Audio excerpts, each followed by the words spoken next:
आप में से बहुत लोगों ने माता वैष्णो देवी मंदिर के दर्शन तो किए ही होंगे, लेकिन क्या आप जानते हैं कि इस मंदिर की दीवारों के पीछे कितनी गहरी और रहस्यमय कहानियां छिपी हुई हैं? क्या सच में माता वैष्णो देवी ने भैरवनाथ से बचने के लिए गुफा में छिपे 3 गुप्त द्वारों का उपयोग किया था? और आखिर इन रहस्यमय द्वारों के पीछे कौन कौन से अदृश्य रहस्य छुपे हैं? क्या आपने कभी सुना है स्वयं प्रकट हुई पिंडिया देवी की शक्ति का ऐसा अनूठा प्रमाण जो भक्तों की आस्था को और भी प्रबल बनाती है? और क्या आप जानना चाहते हैं कि चमत्कारी बाणगंगा जलधारा आज भी किस प्रकार अपनी दिव्यता को बनाए हुए हैं? इस रहस्यमय यात्रा में आज हम जानेंगे आकाश मार्ग के अदृश्य पहलू तथा अर्धकुमारी गुफा की संकरी राहें, और साथ ही साथ हनुमान जी की सुरक्षा के अदृश्य चमत्कार जो आपकी धड़कनें तेज कर देंगे। साथ ही यह भी जानेंगे कि आखिर कैसे भैरवनाथ का पश्चाताप माता वैष्णो देवी के दर्शन को और भी पवित्र बनाता है, और कैसे माता की गुफा में बहती चमत्कारी जलधारा भक्तों के जीवन को परिवर्तित करती है। तो नमस्कार दोस्तों, मैं मोंटी आपका मेरे चैनल इतिहास का सफर में स्वागत करता हूं। तो तैयार हो जाइए, क्योंकि आज हम आपको लेकर चलेंगे एक ऐसी अद्भुत यात्रा पर जहां के हर कोने, हर कथा और हर रहस्य आपको रोमांचित कर देंगी। माता वैष्णो देवी की गुफा में मुख्य द्वार के अलावा 2 अन्य गुप्त द्वार भी हैं, जिनके बारे में बहुत कम लोग जानते हैं। इन द्वारों का उल्लेख प्राचीन पौराणिक कथाओं में किया गया है। मान्यता है कि इन गुप्त द्वारों का उपयोग माता वैष्णव ने भैरवनाथ से बचने के लिए किया था। पहला गुप्त द्वार गुफा के अंदर की ओर स्थित है और इसका इस्तेमाल माता ने सुरक्षा के लिए किया था। वहीं दूसरा गुप्त द्वार गुफा के एकांत भाग में छिपा हुआ है और इसकी स्थिति बेहद गुप्त रखी गई है। आज इन द्वारों को बंद कर दिया गया है और भक्तों के लिए अस्थायी रूप से अवरोधित कर दिया गया है, ताकि गुफा की सुरक्षा सुनिश्चित की जा सके। हालांकि यह रहस्यपूर्ण द्वार गुफा के अंदरूनी हिस्से की सुरक्षा और रहस्य को और भी बढ़ाते हैं। कहते हैं कि इन गुप्त द्वारों के पीछे गुफा का एक और रहस्यमय हिस्सा है जो अब तक पूरी तरह से खोजा नहीं गया है। इस हिस्से में अदृश्य शक्तियां सक्रिय रहती हैं, जो गुफा की दिव्यता को और भी बढ़ाती हैं। भक्तों का मानना है कि इन गुप्त द्वारों के पीछे छिपे रहस्यों की कुंजी केवल दिव्य अनुभव और उच्च मानसिक स्थिति से ही खुल सकती है।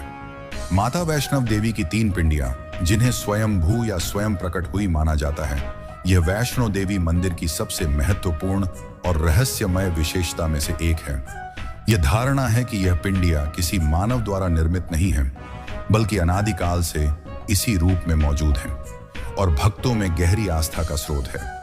धार्मिक मान्यता के अनुसार इन पिंडियां का प्रकट होना देवी की दिव्यता और सर्वशक्तिमानता का प्रतीक है।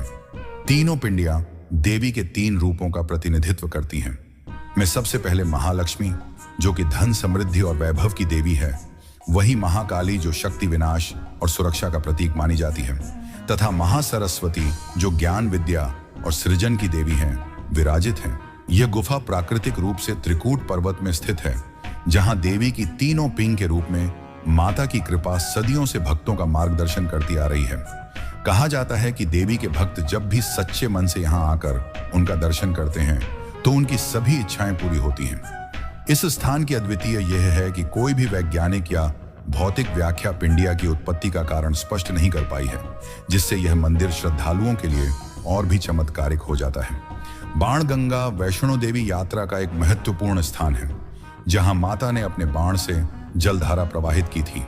पौराणिक कथा के अनुसार जब माता वैष्णो देवी त्रिकूट पर्वत की ओर जा रही थी तो उनके भक्त हनुमान जी को प्यास लगी। हनुमान जी की प्यास बुझाने के लिए माता ने अपने धनुष से एक बाण चलाया, जिससे जमीन से एक जलधारा फूट पड़ी। यही जलधारा बाणगंगा के रूप में जानी जाती है। इस जलधारा का महत्व केवल इसकी पौराणिक तक सीमित नहीं है। भक्तों का मानना है कि इसमें स्नान कर से उनके सारे पाप धुल जाते हैं और वे शुद्ध हो जाते हैं। यह गंगा वैष्णो देवी यात्रा के दौरान भक्तों के लिए एक पवित्र स्नान स्थल है। विशेष बात यह है कि चाहे कोई भी मौसम हो, यह जलधारा कभी सूखती नहीं है और हमेशा एक समान रूप से प्रवाहित होती है। इसके अलावा यह पानी शुद्ध और पवित्र माना जाता है और लोग इसे अपने साथ प्रसाद के रूप में भी ले जाते हैं। भक्तों के अनुसार इस पवित्र जलधारा में स्नान करने से उनकी आध्यात्मिक यात्रा और भी सफल हो जाती है और उन्हें माता का विशेष आशीर्वाद मिलता है। माता वैष्णो देवी की कहानी में एक महत्वपूर्ण प्रसंग है। जब भैरवनाथ उनका पीछा कर रहा था तब माता ने वायु रूप धारण कर त्रिकूट पर्वत की ओर चली गई थी। इस यात्रा में माता ने एक अदृश्य आकाश मार्ग का निर्माण किया था जो केवल उनके लिए था। यह मार्ग भैरवनाथ से बचने और अपने भक्तों के लिए एक पवित्र स्थल की ओर जाने के लिए बनाया गया था। हालांकि इस मार्ग का कोई भौतिक प्रमाण आज मौजूद नहीं है, लेकिन यह स्थान आकाश मार्ग के नाम से प्रसिद्ध है। भक्तों का मानना है कि यह मार्ग केवल दिव्य आत्माओं के लिए प्रकट होता है और इसे मानवीय दृष्टि से नहीं देखा जा सकता। इस रहस्यमय मार्ग के अवशेष अब भी त्रिकूट पर्वत के आसपास मौजूद होने का दावा किया जाता है। आकाश मार्ग की यह दिव्यता और चमत्कारी प्रकृति भक्तों के लिए माता की सर्व व्यापकता और अलौकिक शक्ति का प्रमाण है। भक्तों का विश्वास है कि जो भी इस मार्ग के पास आता है उसे अदृश्य रूप से माता की उपस्थिति का एहसास होता है और उसकी यात्रा को माता के आशीर्वाद से संरक्षित किया जाता है। अर्धकुमारी गुफा माता वैष्णो देवी की गुफा यात्रा का एक महत्वपूर्ण पड़ाव है। मान्यता है कि माता ने भैरवनाथ से बचने के लिए इस गुफा में 9 महीने तक तपस्या की थी। इस गुफा की संरचना बेहद संकरी है और इसमें से भक्तों को गुजरते समय आधे शरीर को मोड़कर निकलना पड़ता है। इसी कारण से इसे अर्धकुमारी कहा जाता है, जिसका अर्थ है आधी कन्या। अर्धकुमारी गुफा का महत्व केवल उसकी संरचना में ही नहीं बल्कि उसकी आध्यात्मिक शक्ति में भी है। ऐसा माना जाता है कि इस गुफा से सुरक्षित रूप से निकलने वाले भक्तों के सभी संकट समाप्त हो जाते हैं और उन्हें माता का विशेष आशीर्वाद प्राप्त होता है। यह स्थान एक प्रतीक है कि हर भक्त को अपने जीवन में संघर्षों और कठिनाइयों से गुजरना पड़ता है, लेकिन यदि वे सच्चे मन से माता का स्मरण करते हैं तो उन्हें सफलता और मुक्ति प्राप्त होती है। गुफा की संकरी बनावट और उसकी आध्यात्मिकता भक्तों को माता के निकट लाती है और उन्हें जीवन की कठिनाइयों से निपटने की प्रेरणा देती है। माता वैष्णो देवी की सुरक्षा का दायित्व स्वयं बजरंग बली हनुमान जी ने लिया था। कहा जाता है कि जब माता ने त्रिकूट पर्वत की गुफा में शरण ली तो भैरवनाथ से उनकी रक्षा करने के लिए हनुमान जी वहां पहरा देने के लिए तैनात हो गए। भक्तों का विश्वास है कि माता की गुफा के पास आज भी हनुमान जी की अदृश्य उपस्थिति है और वे हर भक्त की यात्रा को सुरक्षित और सफल बनाते हैं। हनुमान जी की यह सुरक्षा और उनकी अदृश्य उपस्थिति भक्तों में एक विशेष शक्ति और आत्मविश्वास का संचार करती है। जब भी कोई भक्त माता के दर्शन के लिए आता है उसे हनुमान जी का आशीर्वाद मिलता है जो उसकी यात्रा को और भी सफल बनाता है। भक्तों के अनुसार हनुमान जी की इसी अदृश्य सुरक्षा के का ही माता के मंदिर तक की यात्रा बाध रहित और सुखद होती है। उनकी उपस्थिति माता जी की कृपा का ही एक और स्वरूप है जो भक्तों को न केवल शारीरिक बल्कि मानसिक और आध्यात्मिक सुरक्षा भी प्रदान करती है। भैरवनाथ की कहानी अहंकार, लालच और अंततः पश्चाताप की कहानी है। जब भैरवनाथ का वध माता वैष्णो देवी के हाथों हुआ तब उसे अपनी गलती का एहसास हुआ। अपने जीवन के अंतिम क्षणों में भैरवनाथ ने माता से क्षमा याचना की और तभी माता ने उसकी सच्ची पश्चाताप को स्वीकार किया और उसे माफ करते हुए एक विशेष वरदान दिया। माता ने कहा कि जो भी भक्त उनके दर्शन के लिए आएगा उसकी यात्रा तब तक पूरी नहीं मानी जाएगी जब तक वह भैरवनाथ के मंदिर के दर्शन नहीं कर लेता। यही कारण है कि भक्त माता के दर्शन के बाद भैरवनाथ मंदिर जरूर जाते हैं। यह मंदिर माता वैष्णव देवी की यात्रा का एक अभिन्न हिस्सा है। भैरवनाथ की यह कहानी हमें यह सिखाती है कि अहंकार और लालच हमें गलत राह पर ले जा सकते हैं, लेकिन सच्चे मन से किया गया पश्चाताप हमें मुक्ति दिला सकता है। भक्त भैरवनाथ के इस कृत्य से प्रेरणा लेते हैं और अपने जीवन में विनम्रता और भक्ति के महत्व को समझते हैं। माता वैष्णो देवी की गुफा के अंदर बहने वाली चमत्कारकारी जलधारा भक्तों के लिए एक महत्वपूर्ण आस्था का केंद्र है। यह जलधारा वर्ष भर एक समान प्रवाहित होती रहती है, चाहे मौसम कितना भी शुष्क हो या बारिश का मौसम हो। इस जलधारा को माता की शक्ति का प्रतीक माना जाता है और यह जल अनंत काल से उसी रूप में प्रवाहित होता रहा है। भक्तों का मानना है कि इस जलधारा को छूने या इसके पास पूजा करने से उनकी सभी इच्छाएं पूरी होती हैं और जीवन की सभी कठिनाइयां समाप्त हो जाती हैं। इस जल का रहस्य आज तक कोई वैज्ञानिक भी नहीं सुलझा पाए हैं और यही इसे और भी रहस्यमय बनाता है। बहुत से श्रद्धालु इस जल को अपने साथ प्रसाद के रूप में ले जाते हैं और इसे अपने घरों में रखते हैं। इसके अलावा जलधारा का यह पवित्र जल शारीरिक और मानसिक शुद्धि का भी प्रतीक है। भक्तों का मानना है कि इस जल के संपर्क में आने से उनके भीतर सकारात्मक ऊर्जा का संचार होता है और वे अपने सभी पापों से मुक्त हो जाते हैं। कहा जाता है कि यह जलधारा उस दिव्य शक्ति का प्रत्यक्ष प्रमाण है जो त्रिकूट पर्वत में माता वैष्णो देवी के निवास स्थान पर विद्यमान है। भक्तों के लिए यह गुफा और इसके अंदर बहती जलधारा एक दिव्य आशीर्वाद के समान है जो उनकी भक्ति को और भी सशक्त और गहन बना देती है। चांदनी गुफा माता वैष्णो देवी की यात्रा का एक और रहस्यमय स्थल है। यह गुफा अपनी अद्वितीय विशेषताओं के लिए प्रसिद्ध है। यहां पर दिन में गुफा अंधेरी रहती है, लेकिन रात के समय चांदनी की तरह हल्की हल्की रोशनी फैल जाती है। भक्तों का मानना है कि यह चांदनी माता की दिव्य कृपा और उनकी उपस्थिति का प्रतीक है। इस गुफा में जाकर भक्त महसूस करते हैं कि माता की शक्ति और आशीर्वाद उनके साथ है। चांदनी गुफा का रहस्य धार्मिक यात्रियों के लिए विशेष रूप से महत्वपूर्ण है, क्योंकि यह स्थल भक्तों को एक अलौकिक अनुभव प्रदान करता है। माना जाता है कि यह रोशनी प्राकृतिक नहीं है, बल्कि देवी की दिव्य शक्ति द्वारा उत्पन्न की जाती है। कुछ लोग इसे देवी की उपस्थिति और उनके भक्तों के प्रति उनके असीम प्रेम का संकेत मानते हैं। चांदनी गुफा की यह विशेषता यात्रा को और भी आध्यात्मिक और प्रदायक बना देती है और भक्तों को एक विशेष आध्यात्मिक अनुभव का एहसास कराती है। माता वैष्णव देवी की यात्रा के मार्ग पर स्थित नवग्रह मंदिर एक महत्वपूर्ण धार्मिक स्थल है। इस मंदिर में नवग्रहों के प्रतीक स्वरूप 9 देवताओं की पूजा की जाती है। यह मान्यता है कि नवग्रहों की पूजा करने से जीवन की ग्रह दोष, बाधाएं और अशुभ प्रभाव समाप्त हो सकते हैं। नवग्रह मंदिर का महत्व भक्तों के लिए इसलिए भी है क्योंकि यहाँ की पूजा से व्यक्ति के जीवन में शांति, समृद्धि और सुख की प्राप्ति होती है। विशेष रूप से यह माना जाता है कि इस मंदिर में पूजा करने से व्यक्ति के जीवन में संतुलन और सुख समृद्धि आती है। माता वैष्णो देवी के दर्शन के बाद नवग्रह मंदिर में पूजा करने से जीवन की समस्याओं का समाधान होता है और जीवन में सकारात्मक बदलाव आते हैं। इस मंदिर की उपस्थिति यात्रा को एक पूर्ण आध्यात्मिक अनुभव देती है और भक्तों को जीवन की विभिन्न बाधाओं से उबारने का आश्वासन प्रदान करती है। सती माता की गुफा माता वैष्णो देवी यात्रा का एक पवित्र स्थल है जो देवी सती के प्रकट होने की जगह के रूप में जाना जाता है। धार्मिक कथाओं के अनुसार सती माता ने अपने पिता राजा दक्ष के यज्ञ में आत्मदाह कर लिया था और उनके शरीर को लेकर भगवान शिव त्रिकुट पर्वत पर आए थे। इस गुफा में देवी सती के रूप की पूजा की जाती है, जो माता वैष्णो देवी की शक्ति और उनकी दिव्यता का प्रतीक है।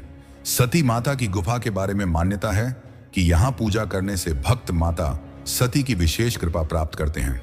यह गुफा भक्तों के लिए एक महत्वपूर्ण स्थल है, जहां जाकर वे देवी सती के रूप में माता की शक्ति को महसूस करते हैं। इस गुफा की पूजा और दर्शन से भक्तों को शांति, सुख और समृद्धि की प्राप्ति होती है। यह स्थल भक्तों को माता सती की अद्वितीय कृपा और शक्ति का एहसास कराता है और उनकी धार्मिक यात्रा को पूर्ण और संपूर्ण बनाता है। सती माता की गुफा की यह पवित्रता और आध्यात्मिक महत्व भक्तों के लिए यात्रा के महत्वपूर्ण हिस्सों में से एक है।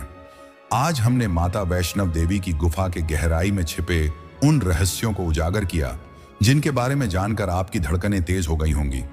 देवी की स्वयं प्रकट हुई पिंडिया, गुफा के गुप्त द्वार और बाण गंगा की चमत्कारी जलधारा, ये सब रहस्य केवल देवी के दिव्य आशीर्वाद से ही संभव है। अगर इस यात्रा ने आपके दिल को छू लिया है तो इसे लाइक और शेयर जरूर करें ताकि और लोग भी इस अद्भुत जानकारी का आनंद ले सकें। आपके विचार और अनुभव जानने का हमें इंतजार रहेगा, तो कमेंट करके बताइए। भारत के सबसे पवित्र और दिव्य तीर्थ स्थलों में से एक श्री माता वैष्णो देवी मंदिर, जहां आस्था और शक्ति का अनंत संगम होता है। जब आप इस तीर्थ यात्रा पर कदम रखते हैं तो आपको हर कदम पर देवी मां की महिमा और कृपा का अनुभव होता है। ये वह स्थान है जहां ना केवल आपकी श्रद्धा का इम्तिहान होता है, बल्कि आपकी आत्मा को भी एक नई ऊर्जा और संकल्प से भर देता है। त्रिकुट पर्वत की ऊंचाइयों पर स्थित माता वैष्णो देवी का यह अद्वितीय मंदिर शाश्वत स्वरूप का प्रतीक है, जो सदियों से अनगिनत भक्तों की प्रार्थनाएं का उत्तर दे रही है। यह सिर्फ एक यात्रा नहीं, बल्कि एक आंतरिक यात्रा है, जहां हर भक्त अपनी परेशानियों, दुखों और संघर्षों से मुक्त होने के लिए मां की शरण में आता है। यहाँ की हवा में भक्ति की वह लहर है जो आपके हृदय को झकझोर देती है और माता की असीम कृपा के सामने हर दर्द, हर दुख और हर चिंता तुच्छ लगने लगती है। जैसे ही आप इस यात्रा की चढ़ाई शुरू करते हैं, आपकी थकान मां की भक्ति में डूबकर खत्म हो जाती है। हर जयकार्य में, हर कदम में एक नई ऊर्जा और विश्वास का संचार होता है।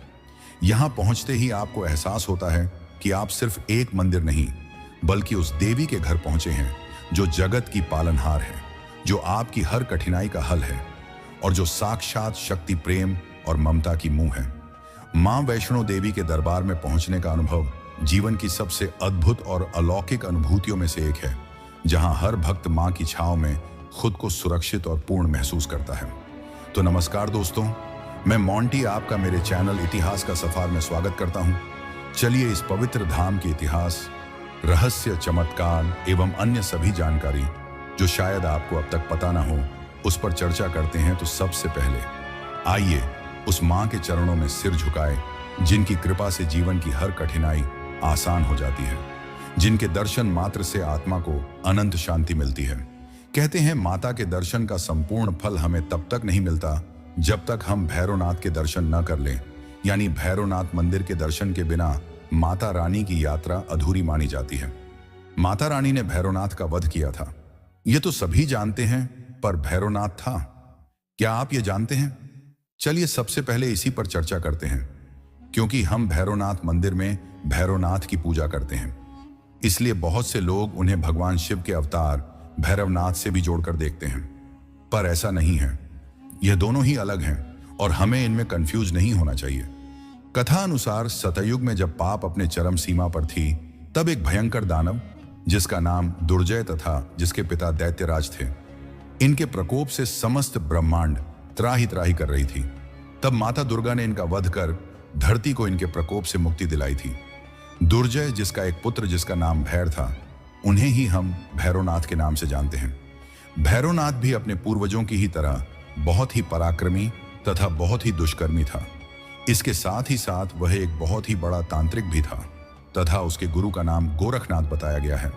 अब क्योंकि उनके गुरु गोरखनाथ थे, तो इससे भी एक और तथ्य सामने आता है। पर पहले भैरवनाथ की बात करते हैं। भैरवनाथ अपने पराक्रम, अपार बल तथा अपनी तंत्र शक्ति के कारण बहुत ही ज्यादा घमंडी हो गया था।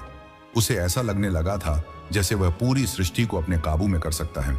और इसी अंधविश्वास में भैरवनाथ ने माता वैष्णो देवी पर बुरी नजर डाली। जब वह श्रीधर के घर में सभी को खाना परोस रही थी, तब तो माता उसे कुछ ना करते हुए त्रिकुट पर्वत पर चली गई थी। लेकिन वह कहते हैं ना, जब अंत नजदीक हो तो मति भ्रष्ट हो जाती है। माता वैष्णो देवी के कुछ न करने को भैरवनाथ ने उनकी कमजोरी समझ उनकी पीछा न छोड़ी। फलस्वरूप अंत में माता ने उसका सर धड़ से अलग कर दिया। पर क्योंकि उसने माता से क्षमा की भीख मांगी, तो माता ने वरदान रूप में उसे देवों जैसी दर्जा प्रदान कर इस संसार को यह बताया कि माता जो शेर पर सवारी करते हुए पापियों का संहार करती है, वही माता शरण में आए भक्तों को वरदान भी देती है। तो कमेंट में जल्दी से जय माता दी टाइप कर यह भी बताएं कि क्या आपको भैरवनाथ के बारे में पहले से पता था। वैष्णो देवी मंदिर माता वैष्णो देवी को समर्पित एक प्रमुख और व्यापक रूप से सम्मानित हिंदू मंदिर है। यह भारत के जम्मू और कश्मीर के केंद्र शासित प्रदेश के भीतर त्रिकुट पर्वत की ढलान पर कटरा के रियास में स्थित है। भारत के सबसे पवित्र और दिव्य तीर्थ स्थलों में से एक श्री माता वैष्णो देवी मंदिर, जहां आस्था और शक्ति का अनंत संगम होता है। जब आप इस तीर्थ यात्रा पर कदम रखते हैं, तो आपको हर कदम पर देवी मां की महिमा और कृपा का अनुभव होता है। ये वह स्थान है जहां ना केवल आपकी श्रद्धा का इम्तिहान होता है, बल्कि आपकी आत्मा को भी एक नई ऊर्जा और संकल्प से भर देता है। त्रिकुट पर्वत की ऊंचाइयों पर स्थित माता वैष्णो देवी का यह अद्वितीय मंदिर शाश्वत स्वरूप का प्रतीक है, जो सदियों से अनगिनत भक्तों की प्रार्थनाएं का उत्तर दे रही है। यह सिर्फ एक यात्रा नहीं, बल्कि एक आंतरिक यात्रा है, जहां हर भक्त अपनी परेशानियों, दुखों और संघर्षों से मुक्त होने के लिए मां की शरण में आता है। यहाँ की हवा में भक्ति की वह लहर है जो आपके हृदय को झकझोर देती है और माता की असीम कृपा के सामने हर दर्द, हर दुख और हर चिंता तुच्छ लगने लगती है। जैसे ही आप इस यात्रा की चढ़ाई शुरू करते हैं, आपकी थकान मां की भक्ति में डूबकर खत्म हो जाती है। हर जयकार्य में, हर कदम में एक नई ऊर्जा और विश्वास का संचार होता है। यहां पहुंचते ही आपको एहसास होता है कि आप सिर्फ एक मंदिर नहीं, बल्कि उस देवी के घर पहुंचे हैं जो जगत की पालनहार है, जो आपकी हर कठिनाई का हल है और जो साक्षात शक्ति, प्रेम और ममता की मुंह है। मां वैष्णो देवी के दरबार में पहुंचने का अनुभव जीवन की सबसे अद्भुत और अलौकिक अनुभूतियों में से एक है, जहां हर भक्त मां की छांव में खुद को सुरक्षित और पूर्ण महसूस करता है। तो नमस्कार दोस्तों, मैं मोंटी आपका मेरे चैनल इतिहास का सफर में स्वागत करता हूं। चलिए इस पवित्र धाम के इतिहास, रहस्य, चमत्कार एवं अन्य सभी जानकारी जो शायद आपको अब तक पता ना हो, उस पर चर्चा करते हैं। तो सबसे पहले आइए उस मां के चरणों में सिर झुकाए जिनकी कृपा से जीवन की हर कठिनाई आसान हो जाती है, जिनके दर्शन मात्र से आत्मा को अनंत शांति मिलती है। कहते हैं माता के दर्शन का संपूर्ण फल हमें तब तक नहीं मिलता जब तक हम भैरवनाथ के दर्शन न कर लें, यानी भैरवनाथ मंदिर के दर्शन के बिना माता रानी की यात्रा अधूरी मानी जाती है। माता रानी ने भैरवनाथ का वध किया था, ये तो सभी जानते हैं, पर भैरवनाथ था क्या, आप ये जानते हैं? चलिए सबसे पहले इसी पर चर्चा करते हैं, क्योंकि हम भैरवनाथ मंदिर में भैरवनाथ की पूजा करते हैं, इसलिए बहुत से लोग उन्हें भगवान शिव के अवतार भैरवनाथ से भी जोड़कर देखते हैं। पर ऐसा नहीं है, यह दोनों ही अलग हैं और हमें इनमें कंफ्यूज नहीं होना चाहिए। कथा अनुसार सतयुग में जब पाप अपने चरम सीमा पर थी, तब एक भयंकर दानव जिसका नाम दुर्जय तथा जिसके पिता दैत्यराज थे, इनके प्रकोप से समस्त ब्रह्मांड त्राही त्राही कर रही थी। तब माता दुर्गा ने इनका वध कर धरती को इनके प्रकोप से मुक्ति दिलाई थी। दुर्जय जिसका एक पुत्र जिसका नाम भैर था, उन्हें ही हम भैरवनाथ के नाम से जानते हैं। भैरवनाथ भी अपने पूर्वजों की ही तरह बहुत ही पराक्रमी तथा बहुत ही दुष्कर्मी था। इसके साथ ही साथ वह एक बहुत ही बड़ा तांत्रिक भी था तथा उसके गुरु का नाम गोरखनाथ बताया गया है। अब क्योंकि उनके गुरु गोरखनाथ थे, तो इससे भी एक और तथ्य सामने आता है। पर पहले भैरवनाथ की बात करते हैं। भैरवनाथ अपने पराक्रम, अपार बल तथा अपनी तंत्र शक्ति के कारण बहुत ही ज्यादा घमंडी हो गया था। उसे ऐसा लगने लगा था जैसे वह पूरी सृष्टि को अपने काबू में कर सकता है। और इसी अंधविश्वास में भैरवनाथ ने माता वैष्णो देवी पर बुरी नजर डाली।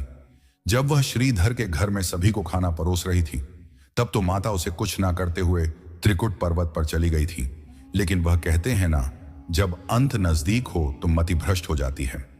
माता वैष्णो देवी के कुछ ना करने को भैरवनाथ ने उनकी कमजोरी समझ उनकी पीछा ना छोड़ी। फलस्वरूप अंत में माता ने उसका सर धड़ से अलग कर दिया।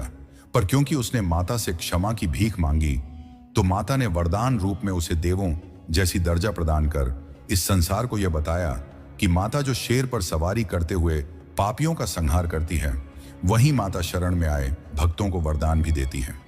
तो कमेंट में जल्दी से जय माता दी टाइप कर यह भी बताए कि क्या आपको भैरवनाथ के बारे में पहले से पता था। वैष्णो देवी मंदिर माता वैष्णो देवी को समर्पित एक प्रमुख और व्यापक रूप से सम्मानित हिंदू मंदिर है। यह भारत के जम्मू और कश्मीर के केंद्र शासित प्रदेश के भीतर त्रिकुट पर्वत की ढलान पर कटरा के रियास में स्थित है। वर्तमान में उसी की पहचान जम्मू से है। अर्जुन वैष्णो देवी की पूजा करते हुए उन्हें सर्वोच्च योगी कहते हैं, जो जीर्ण और क्षय से मुक्त हैं, जो वेदों की माता है और वेदांत के विज्ञान हैं, और जो विजय के दाता हैं और स्वयं विजय का अवतार हैं। आमतौर पर यह भी माना जाता है कि पांडवों ने सबसे पहले कोल कंडोली और भवन में मंदिरों का निर्माण देवी मां के प्रति श्रद्धा और कृतज्ञता में किया था। कुट पर्वत के ठीक बगल में और पवित्र गुफा के सामने एक पहाड़ पर 5 पत्थर की संरचनाएं हैं, जिन्हें 5 पांडवों की चट्टान का प्रतीक माना जाता है। पौराणिक कथाओं के अनुसार देवी वैष्णव का जन्म पृथ्वी पर अधर्म और बुराई का नाश करने के लिए हुआ था।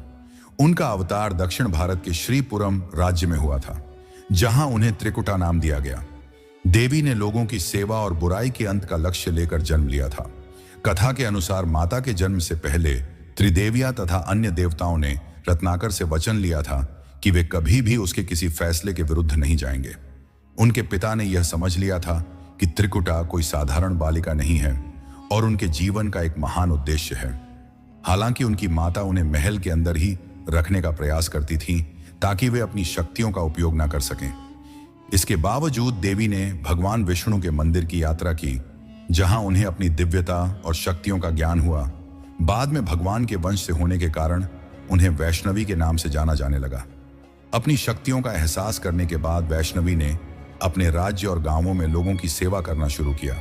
वे भूखों को भोजन देती, जरूरतमंदों की मदद करती और बुराई के विरुद्ध संघर्ष करती। उनकी करुणा और सेवा के कारण लोग उनकी की पूजा करने लगे और उनकी दिव्यता का सम्मान करने लगे।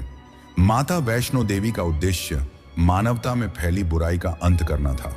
उनका उद्देश्य हिंसा से नहीं बल्कि आत्मज्ञान और मानवता के भीतर की बुराई को नष्ट करना था।